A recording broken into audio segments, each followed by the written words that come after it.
그림인데요. 이 그림은 몇 번은 보셨을 것 같아요. 유명한 그림이니까. 레오나르도 다빈치가 1492년에 밀라노에서 그린 대생으로 알려져 있습니다. 이때가 나이 40이었을 때인데요. 자기 몸을 보면서 그린 이런 그림입니다. 그런데 이 그림의 타이틀이 뭔가, 그 타이틀 때문에 이제 이 그림을 보는 겁니다. 인체 비례도라고 흔히 그렇게 부릅니다.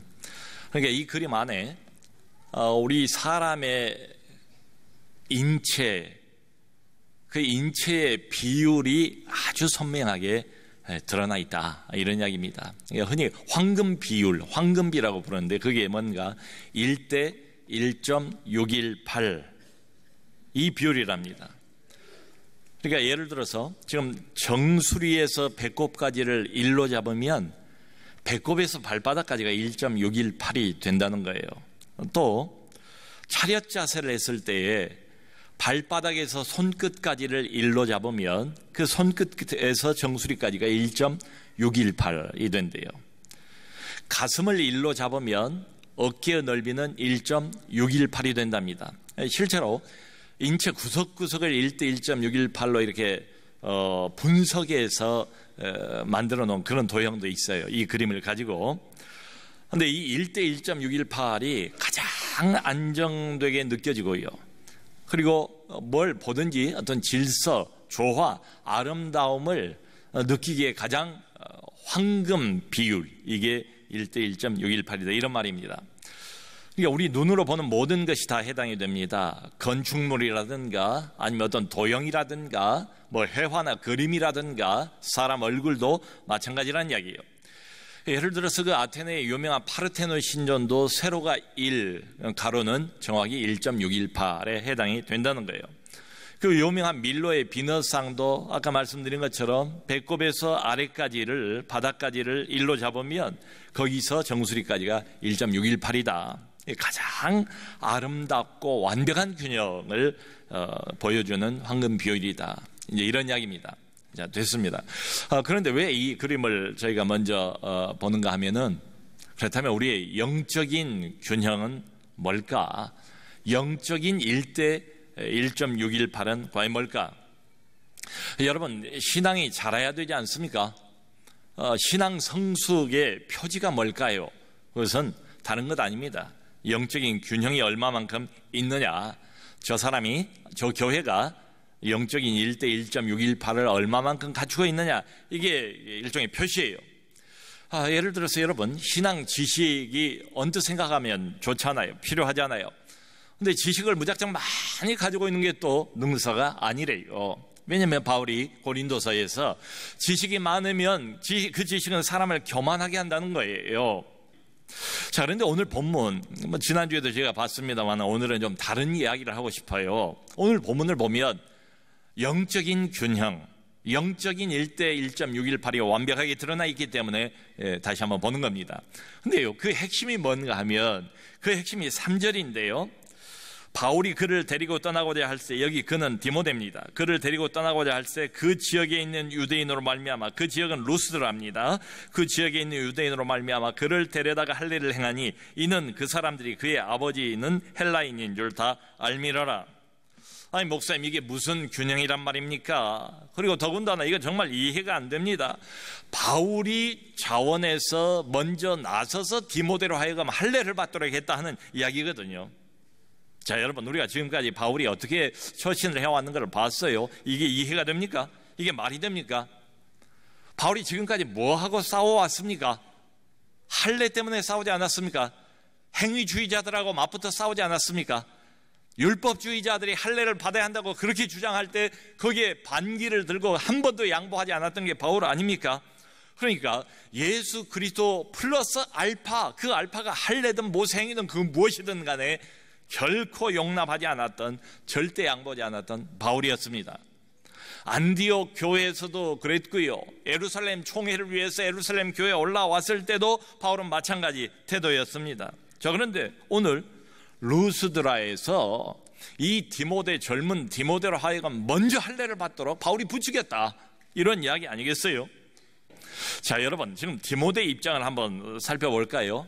디모데는 그 어머니는 유니게입니다. 여기 잘 믿는 유대 여자라고 나와 있어요. 어머니 이름까지 다른 성경에 나와 있습니다. 어머니 이름은 유니게, 외조모 이름은 로이스예요. 근데 이 유니게와 로이스 신앙이 어떤가를 바울이 잘 알아요. 매우 돈독한 신앙을 갖고 있는 여인들이었습니다. 그러니까 바울이 1차 선교여행을 갔을 때에 복음을 받아들였고, 그 복음이 그대로 디모데에게, 어린 디모데에게 전해졌고, 가족 전체가 다 이렇게 신앙에 우뚝 서 있는 그런 귀한 가정이에요. 근데 문제는 뭔가 하면 아버지입니다. 아버지는 유대인이 아니에요. 아버지는 이방인이에요. 헬라인이에요. 아버지는 불신자입니다. 그리고 이미 이때 아버지는 작고 한 것으로 보여요. 자, 그러니까 디모데를 그냥 이렇게 언뜻 보면 반만 유대인인 사람, 더군다나 할례도 안 받은 사람, 이걸 지역 사람들이 다 알고 있었다, 이런 이야기입니다. 자, 여러분, 그러니까요, 디모데는 사람은 좋은데 정통 유대인의 눈으로 볼 때는 짝퉁이에요. 짝퉁 유대인이에요. 일체감 갖기가 어려운 사람이다, 이 말이에요. 자, 바울의 입장에서 한번 봅시다. 지금 이 상황을. 바울은 지금 2차 선교 여행을 막 출발하지 않았습니까? 첫 번째 도착지가 루스드라 아니었습니까? 거기서 정말로 귀한 하나님의 젊은이 디모데를 발견을 했어요. 데리고 2차 선교여행에 동행을 하려고 해요. 근데 가는 데마다 이방인들이 있잖아요. 그 이방인들에게 복음을 전하는 건 전혀 문제가 안 돼요. 이방인들이 뭐 율법을 알겠습니까? 이방인들이 뭐 할례를 뭐 운운하겠습니까? 이방인들은 문제가 안 되는데, 문제가 되는 건 뭔가 하면 가는 데마다 포진하고 있는 디아스포라 유대인들입니다. 여러분, 유대인들은 이렇게 흩어져 사는 역사가 굉장히 오래돼요.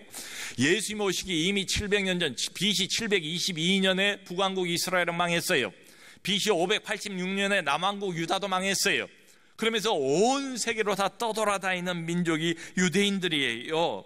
근데 이 사람들이 가는 데마다, 그게 외국 어디든지 간에, 그 우리가 사도행전 보면 아프리카 이디오피아에서 온 내시도 있지 않았습니까? 이디오피아까지도 유대인들이 퍼져서 거기서 살고 있으면서 유대교를 전파를 했다, 이 소리지요.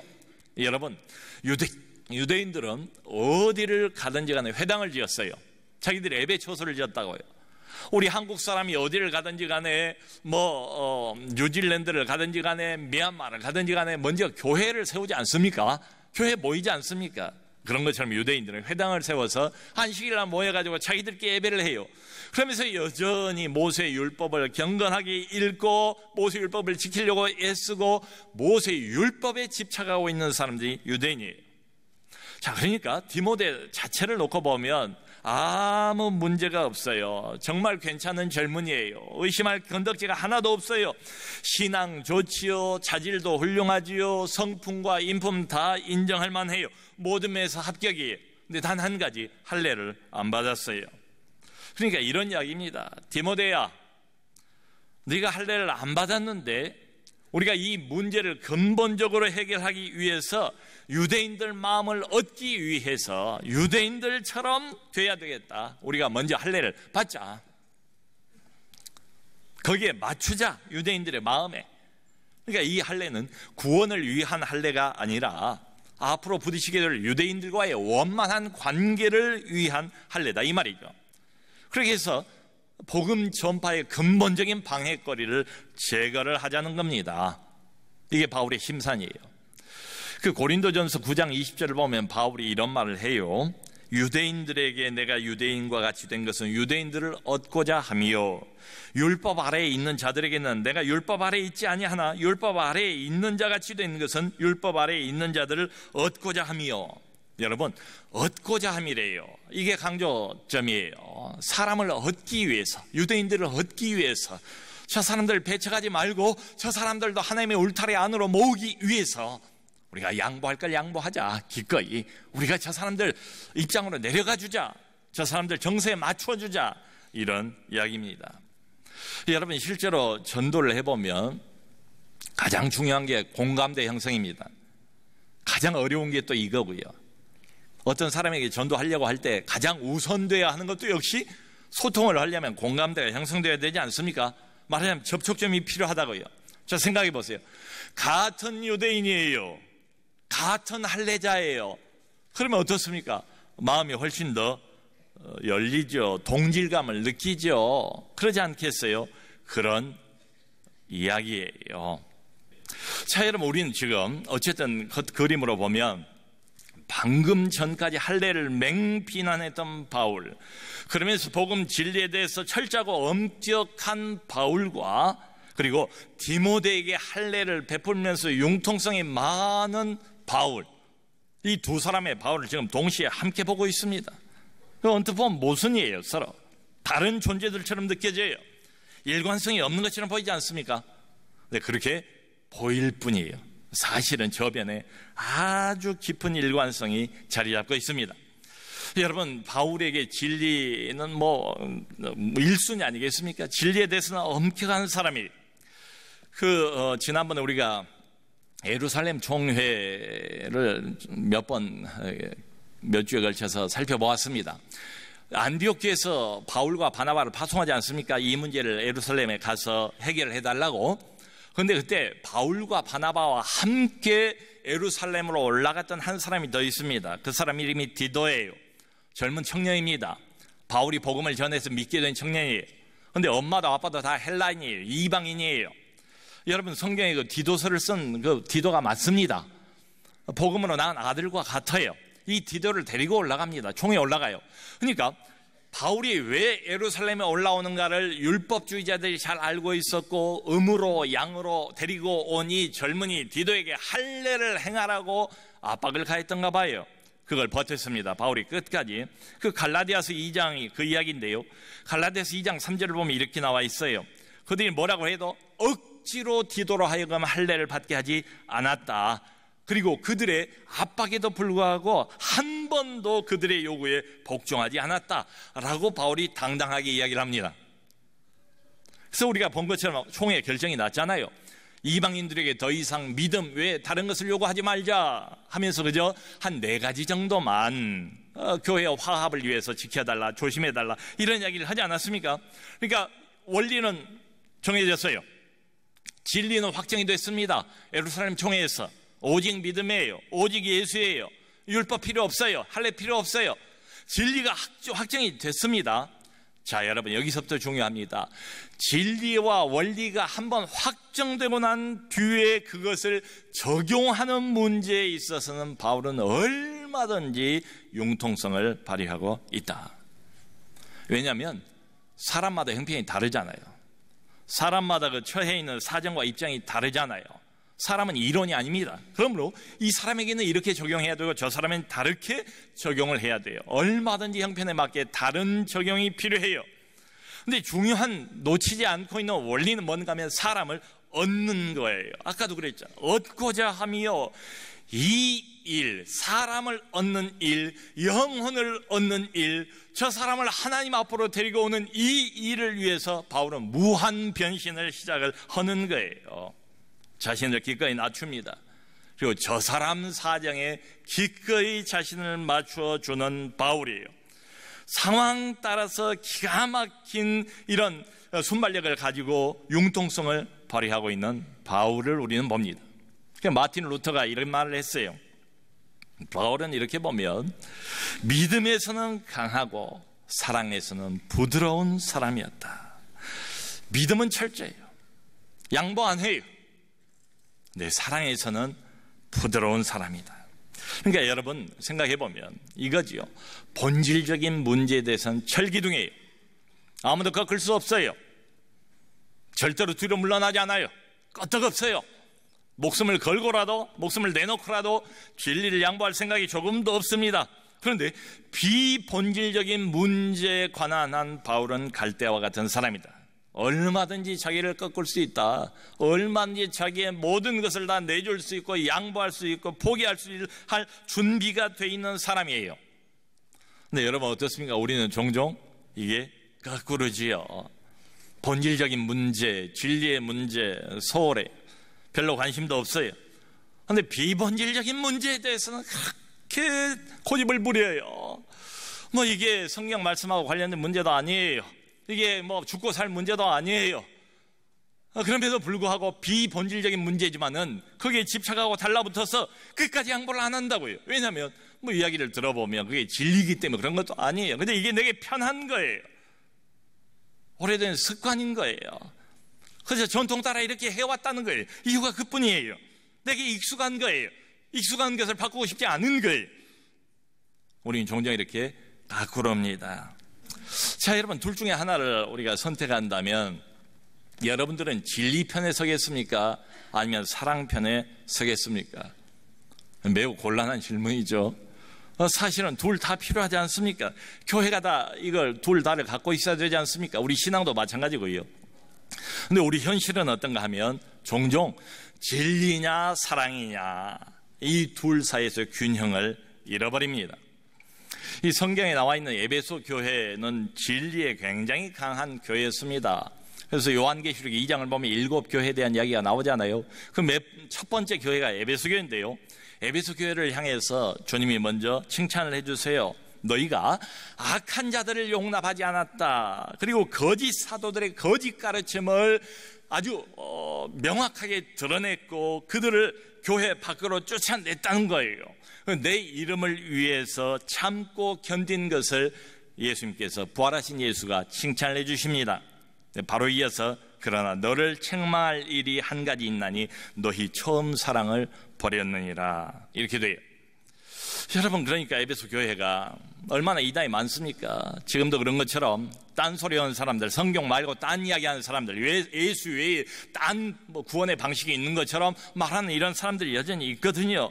그러니까 진리에 우뚝 서서 흔들리지 않았어요. 진리에 열심을 냈어요. 그런데 묘하게 돼요. 참 이게 희한해요. 근데 종종 이게 현실입니다. 진리에 열심을 내다 보니까 그 교회의 성향이 바뀌어버렸대요. 어떤 사람의 신앙 경향성이 바뀌어버렸대요. 진리에 열심을 냈어요. 그러다 보니까 나만 진리다, 나만 옳다, 내가 기준이다 이렇게 변해버린 거예요. 그러니까 진리 운운하다가 다른 사람을 용납하지 않게 된 거예요. 교회 울타리 안에 사람이 들어왔는데 사랑의 눈으로 바라보기보다는 형사의 눈으로, 감시의 눈으로 저 사람이 또 무엇을 잘못하고 있는가 이렇게 바라보게 됐다는 거예요. 그러니까 진리에 집착한 나머지 사랑의 정신을 잃어버리고 비판 정신만 교회 안에 가득하게 되었구나 라고 주님이 지적을 하시는 겁니다. 여러분, 또 반대의 실수도 있어요. 그게 바로 고린도 교회입니다. 우리가 아는 것처럼 고린도 교회는 은사를 많이 받았습니다. 여러 선물을 많이 받았어요. 근데 늘 고린도 교회 안에 교인들끼리 다툼이 있었죠. 분열이 있었죠. 내가 잘났나 네가 잘났나 뭐 이런 등등의 이 자랑이 그치지를 않았던 게 바로 고린도 교회입니다. 근데 문제는 뭔가 하면 고린도 교회 안에 교인들의 도덕적인 타락입니다. 도덕적인 타락이 눈에 뻔히 보이는데도 그걸 내버려 두는 거예요. 그래서 바울이 지적을 합니다. 일부러 고린도전서 5장을 보면 심지어 너희 안에 근친상간까지 있다는 것을 내가 알고 있다. 이건 불신자도 하지 않는 악한 일이다. 세상 사람보다도 더 하지 않느냐.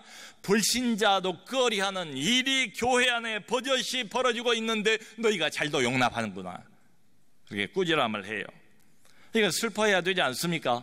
통탄해야 되지 않습니까? 근데 바울의 말을 현대 번역으로 읽어보면 이렇습니다. 너희가 통탄하기는커녕 여전히 잘난 체하고 있다. 사랑이라는 이름으로, 관용이라는 이름으로 균형을 상실해버린 거죠. 여러분, 그래서 우리가 잘못하면 어떤 한쪽 극단으로 이렇게 떨어질 가능성이 많아요. 진리만을 고집하다가 딱딱한 무관용의 교조주의자로 전락을 해버린지, 아니면 그저 사랑만 고집하다가 원칙도 없고 무책임한 자유주의자가 되어버리든지 이렇습니다. 그래서 정말 우리에게 영적인 균형, 영적인 1대 1.618이 정말 필요하다. 여러분, 진리 문제에 대해서는 엄격해야 되지 않겠습니까? 왜냐하면 복음은 하나밖에 없기 때문에 그래요. 복음은 율법의 복음 아닙니다. 행위의 복음 아닙니다. 복음은 오직 한 가지 은혜의 복음밖에 없어요. 그리고 구원은 오직 믿음으로만 얻는 것 아닙니까? 거기에 행위를 보충할 필요가 없지 않습니까? 이미 이 원리가 확정되지 않습니까? 예수님의 이름, 예수 이름 한 가지면 충분하지 않습니까? 그 이름 위에 뭘 보탠다는 것은 하나님의 아들 그리스도의 사역을 욕되게 하는 일 아니겠습니까? 여기에 대해서는 우리가 엄격해야죠. 그러면서도 동시에 교회가 분열되지 않도록 애를 써야 된다. 유대인과 이방인이 한 교회 안에 하나가 되도록 말이죠. 이 사람과 저 사람이 늘 하나로 결속될 수 있도록 말이죠. 초신자도 있고 수십 년 믿은 사람도 있는데 초신자와 기신자가 하나 되도록 힘써야죠. 가진 자와 못 가진 자가 하나 되도록 힘써야죠. 좀 많이 배운 자와 못 배운 자가 하나 되도록 힘써야죠. 기질도 다 다른데 다혈질과 우울질이 하나가 되도록 힘써야 되지 않겠습니까? 그런 이야기입니다. 그러니까 우리는 두 가지 균형에 관한 한 두 가지를 생각을 해야 돼요. 복음에 있어서 절대 타협하지 말아야 되겠다. 동시에 교회 연합을 애써야 되겠다. 이 이야기죠. 여러분 이번 이제 화요일, 수요일 1박 2일 짧은 기간이긴 합니다만은 저희 이제 방학으로 들어가지 않았습니까? 교회가 목장을 섬기고 또 교구를 섬기는 조장님들 한 40여 분을 모시고 강원도 쪽으로 성지순례를 잠깐 다녀왔습니다. 저희가 들렸던 교회가 화성에 있는 제암리교회 23명이 일제 강점기에 불에 타서 순교를 하지 않았습니까? 또 삼척에 있는 천국교회입니다. 거기도 최인규라는 우리로 치면 장로지요. 그분이 끝까지 신사참배를 거절하다가 순교를 한 그런 교회입니다. 그리고 또 이제 오면서 들린 교회가 홍천에 있는 한서교회입니다. 한서 남궁옥씨를 기린 교회예요. 끝까지 일제에 저항했던 이런 사람입니다. 근데 이 사람들의 공통점 뭔가 하면 초지일관이에요. 일편단심이에요. 진리에서 조금도 물러나지 않았어요. 일제가 유혹도 하고 그리고 핍박도 가하고 모진 고문도 가했지만은 자신들의 하나님을 향한 일편단심의 신앙, 예수 그리스도를 믿는 이 신앙, 이 믿음을 절대로 양보하지 않았습니다. 이 진리 수호가 중요하다. 근데 두 번째가 뭔가 하면 상대방의 입장과 처지, 가능하면 감정까지 배려할 필요가 있다. 그 지지난주에 스페셜 데이를 저희가 가졌습니다. 새생명 축제 때 오신 분들을 한 번 더 한 달 뒤에 초청을 했어요. 점심 대접을 했습니다. 그런데 그때에 우리 교회 장로님 한 분이 간단한 강의를 하시기로 되어 있어요. 근데 그 강의 내용이 뭔가 하면 대화에 대한 내용입니다. 여러분, 부모님과 자식과의 대화, 그리고 부부끼리의 대화, 이 대화가 가정 안에서 사라져버려가지고 삭막한 이런 가정이 얼마나 많습니까? 근데 마음을 열어보면 모든 사람이 다 진심으로 대화를 하고 싶어 해요. 근데 대화 요령을 모른다는 거예요. 그래서 어떤 겁니까? 제가 잠깐 들어보니까 두 가지래요. 하나는 대화를 하려면 일단 상대방을 칭찬해 줘야 된다 이 말이에요. 상대방에 대해서 긍정적으로 접근을 해야 된다. 여러분, 대화를 하지 않는 사람이 상대방을 비판하고 부정적인 이야기만 던지면 그 마음이 열리겠습니까? 상대방을 인정해 줘야 하는데 칭찬은 고래도 춤추게 한다는 말이 있는 것처럼 말이지요. 그 다음에 두 번째가 뭔가 상대방이 하는 이야기를 잘 들어줘야 된대요. 그런데 말하는 그 내용, 그 인포메이션만 들어서는 안 되고 상대방의 마음을 들어줘야 한다. 그 마음을 들어줘야 한다는 말이 마음에 와닿았어요. 여러분, 지금 바울이 하고 있는 일이 그겁니다. 진리가 확정이 됐어요. 원리는 하나밖에 없습니다. 오직 예수입니다. 오직 믿음입니다. 총회에서 다 결정 끝났어요. 근데 이것을 수많은 다양한 입장과 처지에 있는 사람들에게 적용을 해야 돼요. 유대인들, 너희들은 하나님이 버린 족속이야 라고 치부해버릴 수도 있겠죠. 근데 바울은 그러지 않았어요. 그 사람들 마음을 얻기 위해서, 그 사람들의 정서까지를 생각해서, 사람이 이성적인 동물만 아니잖아요. 감정이 있잖아요. 그 사람들의 감정까지를 배려해서 디모데야, 그렇다면 기꺼이 네가 할례를 받자. 저 사람들의 마음 우리가 소통하자. 이렇게 나오는 게 바울입니다. 자, 그러니까 이거 보면 바울은 앞뒤가 꽉 막혀있는 고집불통의 신학자가 아니라 영락없는 목회자 아닙니까? 사람을 이해하고 그 사람의 입장과 처지를 케이스 바이 케이스로 배려해주는 바울의 따뜻한 마음을 우리가 느낄 수가 있죠. 여러분, 사실은 이게 우리 하나님이 보여주신 모델 아니겠습니까? 하나님이 모든 인류에게 제공하신 진리는 하나밖에 없습니다. 하나님의 아들 예수 그리스도, 오직 예수예요. 네, 여러분, 이 간단한 한 가지 진리가 세상의 모든 사람들을 다 품지 않습니까? 세리도 품습니다. 창기도 품습니다. 그야말로 쓰레기와 같은 어떤 인간도 이 한 가지 진리가 다 품는 것처럼 말이죠. 진리에 대해서는 철저하고 엄격하지만 사랑에 대해서는 무한한 관용을 보여주신 하나님, 그 하나님의 모델을 그대로 따르는 게 바로 바울이. 여러분, 그 결과 어떻게 됐다고요? 여기 5절을 보니까 이렇게 돼 있어요. 이에 여러 교회가 믿음이 더 굳건해지고 수가 날마다 늘어가니라. 아멘. 이렇게 해서 균형 잡힌 믿음, 진리와 사랑이 함께 교회 안에서 더 굳건해지고, 그리고 많은 사람들이 속속들이 교회로 들어오더라. 아멘. 우리도 종종 살아가다가 둘 중에 하나를 놓치는 경우가 있습니다. 균형을 상실하게 돼요. 어쩔 수 없죠. 사람이니까, 미숙하니까 배워야죠. 깨닫고 난 다음에 다시 일어서야 되지 않겠습니까? 반성하고 난 다음에 다시 균형을 맞춰야 되지 않을까요? 균형은 분명해 보여요. 진리에는 엄격하면서 그러나 사람에게는 양보하고 관용하는 이런 교회, 이런 신앙. 모쪼록 이 영적인 황금 비율을 늘 염두에 두시고 믿음으로 전진해가는 우리 모두가 되기를 주님의 이름으로 축원합니다.